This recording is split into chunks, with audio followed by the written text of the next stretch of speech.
그날 오후 나는 평소보다 일찍 퇴근을 했다.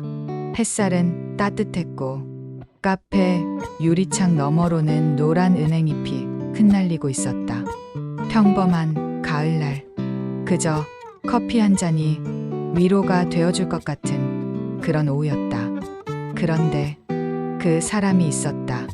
카페 입구에 내가 늘 앉던 창가 자리에 그가 먼저 와 있었다. 정훈이었다. 순간 숨이 막혔다. 그를 보는 건 정말 오랜만이었다. 마지막 문자 이후 나는 다시는 연락하지 말라 했고 그도 조용히 사라지는 듯 보였다. 그런데 그는 거기 있었다. 아무 말 없이 그 특유의 차분한 눈으로 나를 기다리고 있었다. 나는 들어가지 않았다. 그 앞에 앉고 싶지 않았다. 하지만 도망칠 수도 없었다. 그는 내 눈을 정확히 마주쳤고 가방에서 뭔가를 꺼내 내게 흔들었다. 사진 한 장. 내가 며칠 전 택배로 받았던 바로 그 사진. 정훈과 시어머니가 함께 술잔을 들고 웃고 있던 장면. 나는 천천히 가가가 자리에 앉았다. 그리고 물었다. 왜 그걸 나한테 보냈어? 그는 한참 말이 없었다. 마치 무슨 결심이라도 하듯 숨을 고르더니 입을 열었다. 지연아, 이제 말할게. 이제는 말해야 할 때 같아서. 그의 목소리는 평소보다 낮고 조심스러웠다. 하지만 그 말은 나의 내면을 한 번에 무너뜨렸다. 그 사진, 거기 나온 그분, 지금 너 시어머니잖아. 그분, 예전에 내 여자였어. 내 심장이 넣는 소리가 들리는 듯했다. 나는 아무 말도 할 수 없었다. 그저 커피잔을 잡은 손이 떨렸다. 정훈은 고개를 떨구었다. 그리고 조용히 이어 말했다. 그때 난 23이었고 그분은 37. 당시엔 이름도 안 밝혔고 결혼했단 사실도 숨기고 있었어. 나는 눈을 감았다. 현기증이 밀려왔다. 이해할 수 없었다. 그가 왜 지금 이 이야기를 꺼내는지, 왜 나에게 이런 진실을 폭로하는지. 그는 다시 말했다. 그게 우리 사이의 전부였다고 믿었어. 잠깐의 어리석은 만남. 금방 끝날 일. 그렇게 지나갔던 기억이었는데 몇 년 후 내 결혼식장에서 그 여자가 너의 시어머니인 걸 봤어. 그는 잠시 말을 멈췄다. 숨을 내뱉고 고개를 들었다. 그때 깨달았어. 모든 게 이상했단 걸. 내 입에서는 아무 말도 나오지 않았다. 마치 입안이 굳어버린 것처럼. 넌 내게 아무 말도 하지 않았지. 당연하지. 넌 몰랐을 테니까. 근데 그분은 날 알아봤어. 내 이름, 내 얼굴, 내 눈빛까지도. 정훈은 손에 쥔 사진을 테이블 위에 내려놓았다. 그 사람이 너랑 결혼하길 원한 이유, 정말 너라서였을까? 아니면 나는 그의 말을 막았다. 그만해. 그의 말은 맞았다. 그리고 나는 깨달았다. 내 인생은 처음부터 그들의 판 위에 올려진 말이었을지도 모른다. 정훈과의 대화를 마친 뒤 나는 며칠 동안 거의 아무것도 하지 못했다. 아니, 할 수 없었다. 입맛도 없었고 말도 나오지 않았다. 아이들과도 거리감을 두었고 남편의 얼굴을 보는 것조차 불쾌했다. 밤이면 정훈의 말이 다시 떠올랐다. 그분은 예전에 내 여자였어. 그 말은 내 머릿속을 떠나지 않았다. 시어머니가 정훈을 그 인간이라고 부르며 경멸하던 그날의 표정. 그건 단순한 불쾌함이 아니었다. 오히려 감춰야 할 뭔가가 들킬까 두려운 사람의 표정이었다. 그리고 이젠 확실히 알 수 있었다. 그녀는 정훈을 알고 있었다. 그날 내가 정훈과 마주쳤다는 사실을 그녀가 어떻게 그렇게 빠르게 알 수 있었을까? 그녀는 이미 모든 걸 꿰고 있었던 거다. 며칠 후 남편의 폰에서 알림음이 울렸다. 그는 샤워 중이었고 나는 무심코 화면을 보았다. 엄마라는 이름 아래에 도착한 문자가 눈에 띄었다. 그년이 또 정훈이랑 만나진 않겠지? 이혼 운운하면 그 전에 내가 먼저 움직일 거야.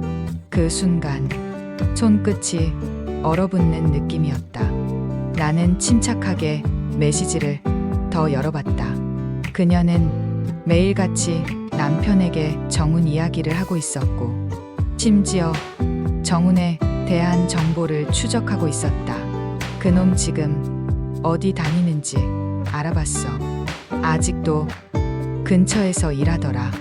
내가 확실히 말했는데도 계속 얼쩡거려. 혹시라도 지연이가 다시 만나면 넌 애들 데리고 나가. 난 애초에 그녀를 며느리로 들인 적 없어. 그녀는 내 결혼 자체를 부정하고 있었다. 이 가정, 이 집, 이 가족 모두 그녀 기준에서 조건부 승인이었던 것이다. 나는 문자 내용을 캡처해 내 메일로 보냈다. 그 순간 이제는 증거를 쥐어야겠다고 생각했다. 이건 단순한 감정의 문제가 아니었다. 존엄의 문제였다. 그날 밤 정훈에게 다시 연락했다. 사진 말고 증거가 더 있어? 그는 대답 대신 나를 불렀다. 카페가 아닌 그가 운영하는 공방이었다. 나는 조심스럽게 문을 열고 들어갔다.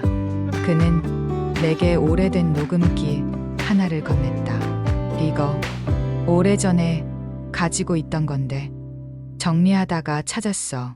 나는 재생 버튼을 눌렀다. 그 안에는 한 여자의 목소리가 담겨 있었다.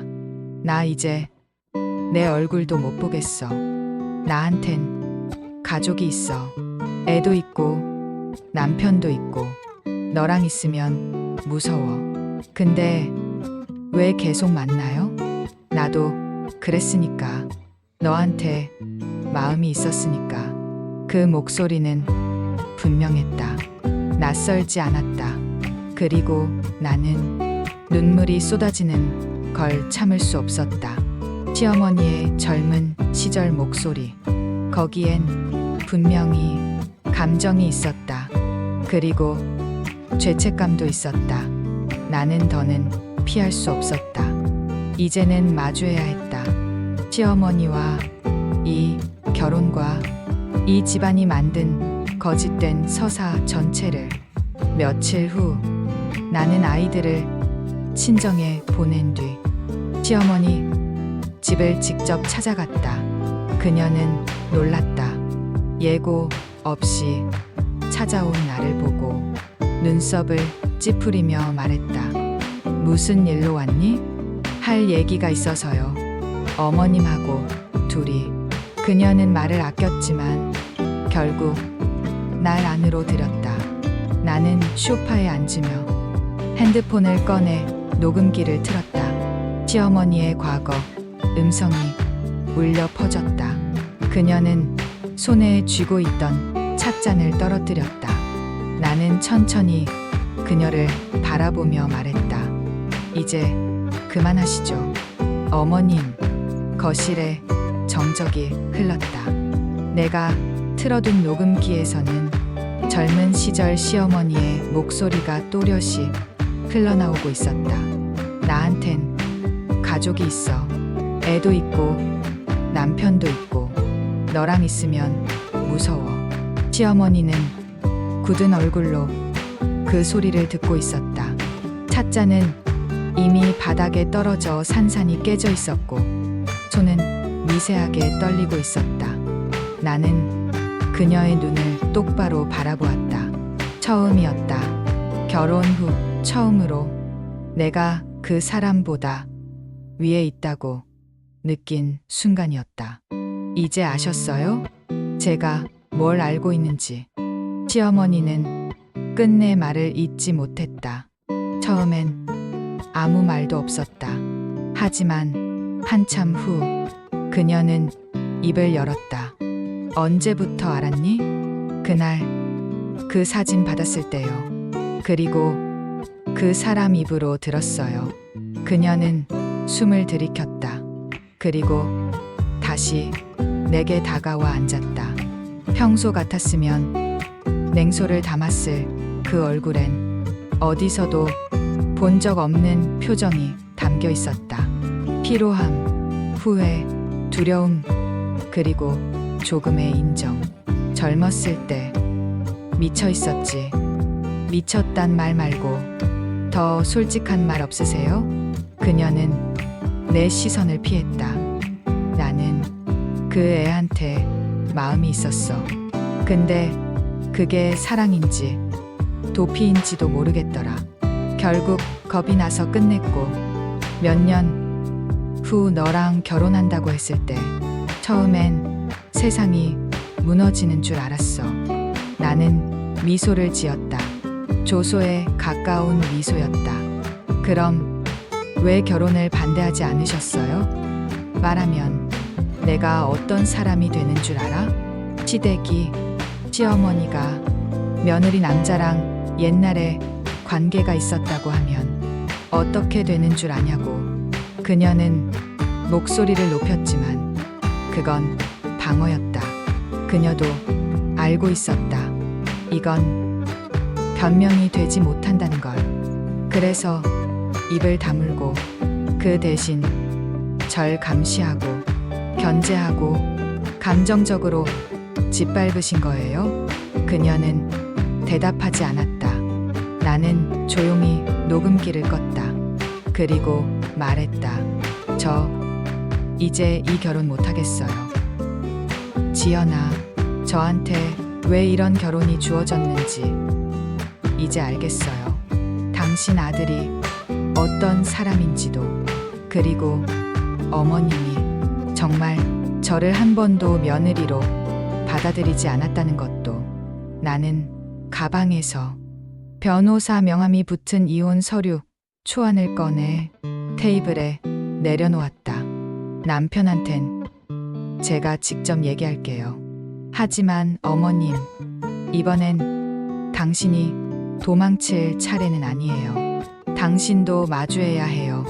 자기가 쌓은 거짓을. 그녀는 아무 말도 하지 않았다. 나는 자리에서 일어나 문을 향해 걸어갔다. 현관 앞에서 나는 잠시 멈췄다. 그리고 마지막 말을 남겼다. 어머님, 당신은 저를 무너뜨리려고 했지만 오히려 저를 깨웠어요. 앞으론 절대 당신 아래에 있지 않을 거예요. 밖으로 나오는 순간 차가운 바람이 뺨을 스쳤다.